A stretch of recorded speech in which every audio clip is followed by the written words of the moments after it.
தமிழ்நாட்டில் இருக்கிற 38 மாவட்டங்களில் தருமபுரி மாவட்டத்தில் தான் அதிகமாக வேலைவாய்ப்பை பெற்றிருக்கிறார்கள் அரசு பணியிலே. ஸோ அவங்க வந்து அந்த எக்ஸாம் எழுதி கம்ப்ளீட் பண்ணி அவங்களுக்கு பாதிக்கப்பட்டதுனால வந்திருக்கிறாங்க. இல்லைன்னு மறுக்க முடியாது.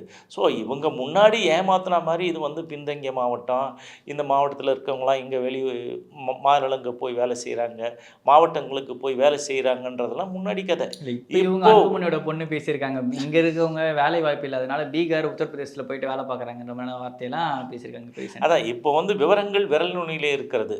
ஃபோன்ல வச்சா எல்லா விஷயமும் தெரிஞ்சு போகுது. அத தெரிஞ்சுக்கிட்டு அந்த மக்கள் செயல்பட வேண்டும். எத்தனை தடவை தான் ஏமாறுவது? இவர்கள் சொல்லுகிறார்கள், "உங்க ஊர் எது?" ஏன்னா காரைக்குடி. இல்ல உங்க ஓ! இல்ல. இந்த அவரு சரி. அவங்க தொகுதி எங்க இருக்குது? ஏன் இப்ப வந்து ம். ஒண்ணு பார்த்தா அவங்க அப்பா இது வந்து ஆரணி. ஏன் ம். ஆரணி தொகுதியில நிக்கல அந்த அம்மா? ஏன் அங்க போய் நிக்குது? சரி இங்க உங்களுக்கு அன்புமணி இத எடுத்துக்கினா விழுப்புரம்.